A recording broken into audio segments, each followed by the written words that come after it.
Evan Parker always believed he was a careful person. He liked to think things through, imagine all possible outcomes, and wait until the perfect moment arrived. But life has a way of showing us that perfect moments rarely appear in the clean, polished shape we expect. They often come disguised as confusion, noise, or unexpected change. And this is exactly what Evan learned during one unforgettable week of his life. The week began with the soft hum of morning traffic drifting through his small apartment window. Evan sat at the wooden kitchen table, nursing a cup of warm tea. The steam curled upward in gentle swirls, but his mind felt heavy, like a thick fog pressed against his thoughts. He had received an email the night before, one that had kept him awake far longer than he planned. It was from his boss, telling him about an open position at work. A promotion. A real step forward. He had been waiting for an opportunity like this for years, yet when it finally came, he felt a knot tightening in his chest. Taking the new role meant leading a team, making important decisions, and presenting ideas in front of groups of people.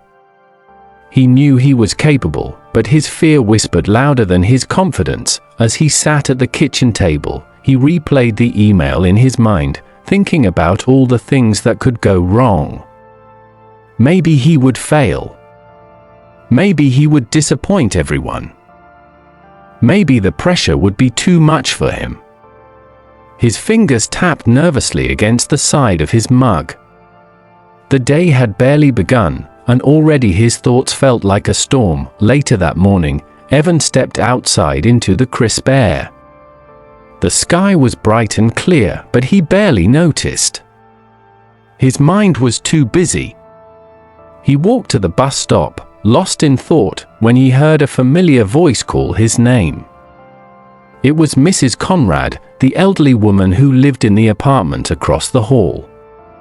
She always carried a warm smile on her face and had an uncanny ability to sense when someone needed a gentle push. She waved at him from the sidewalk, carrying a small bag of apples from the local market. He greeted her politely, though still distracted. She studied his face for a moment before asking if something was weighing on his mind. Without meaning to, Evan let out a long breath and admitted that he had been offered a promotion but was scared of making the wrong choice. Mrs. Conrad's smile softened. She set her bag down and rested her hand on his arm. Her voice was calm, the kind that made people slow down and breathe a little easier. She said that life rarely presents decisions with neon signs pointing to the correct path. Most choices come wrapped in uncertainty. She told him about her own life, how she had once been offered a chance to move across the country for a job. She had been young, unsure, and filled with doubts, but she went anyway. She explained that even though it had been scary, it led her to meet her late husband, raise a family, and live a life she never would have imagined if she had stayed where she was. Her story made something shift inside Evan. He realized that fear had been guiding his thinking far more than hope. Still, he felt unsure.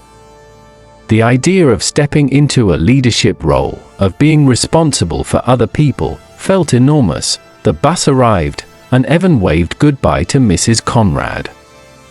During the ride, he stared out the window, watching people hurry along the sidewalks. Everyone seemed so sure of where they were going. He wondered if they ever faced choices that filled them with doubt. He wondered if they ever felt the kind of fear he felt right now. At work, the office buzzed with the normal rhythm of ringing phones, tapping keyboards, and quiet conversations. Evan tried to focus, but the promotion swirled in his mind like a restless shadow. At lunchtime, he walked to a small park nearby. He found an empty bench and sat under a tall maple tree. The leaves above him rustled gently in the breeze. As he sat there, his memory drifted back to his childhood. He remembered being a young boy, standing at the edge of the diving board at the community pool. He had been terrified. The water below looked so far away. He had wanted to jump, but fear held his feet in place. He remembered how his father stood in the water below, calling up to him with a smile, telling him he was ready, telling him he could do it. And eventually, he had jumped.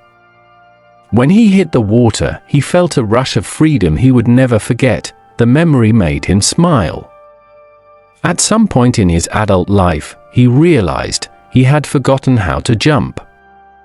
He had become so focused on avoiding mistakes that he had forgotten that choices also lead to growth.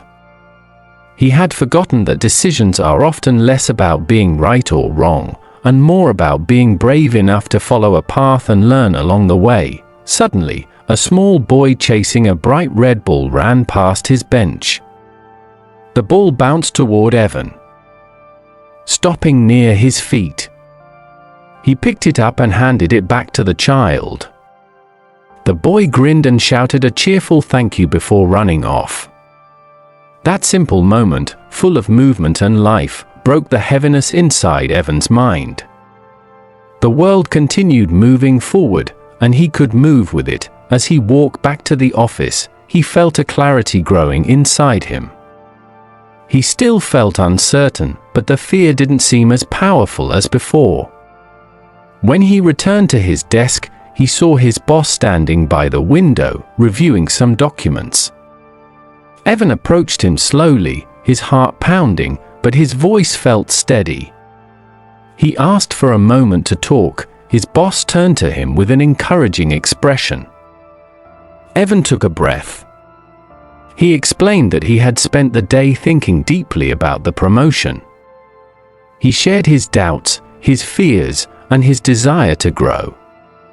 His boss listened patiently and nodded. Then his boss said something that stayed with Evan forever. He told him that no leader begins with complete confidence. What matters is the willingness to learn, to adapt, and to step into challenges even when they feel uncertain. He said that he believed Evan was ready because he had shown dedication, patience, and a natural ability to understand people. The fear Evan felt, his boss explained, meant he cared about the responsibility. And that was a good thing. Hearing those words felt like a warm light spreading across Evan's chest. He realized that he did not need to be a perfect leader.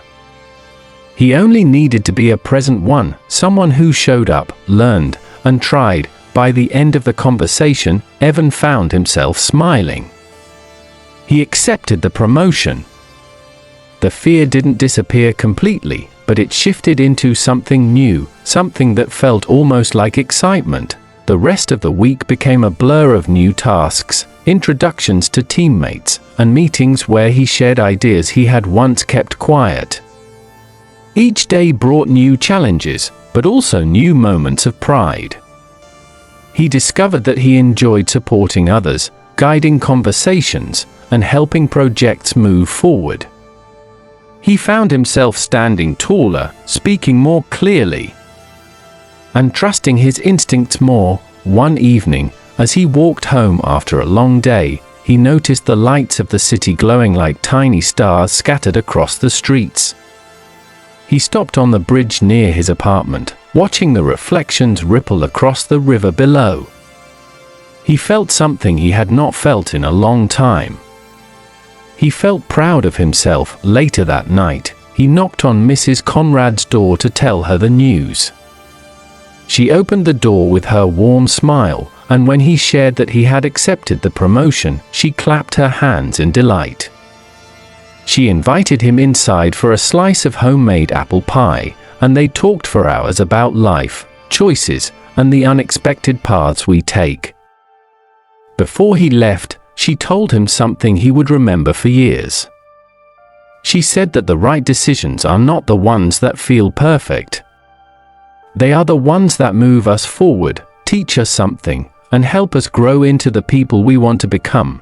As Evan walked back to his apartment, he felt a deep sense of calm. He realized that decision-making would always bring uncertainty, but he now understood that uncertainty was part of the journey. He no longer felt trapped by fear. Instead, he felt guided by possibility, and from that moment on, every time he faced a difficult choice, he remembered the boy with the red ball, the diving board from his childhood, and the courage he had rediscovered. He learned that decisions do not shape us because they are perfect. They shape us because we choose them, step into them, and allow them to help us grow. I share stories like this every day. Subscribe so you don't miss the next one.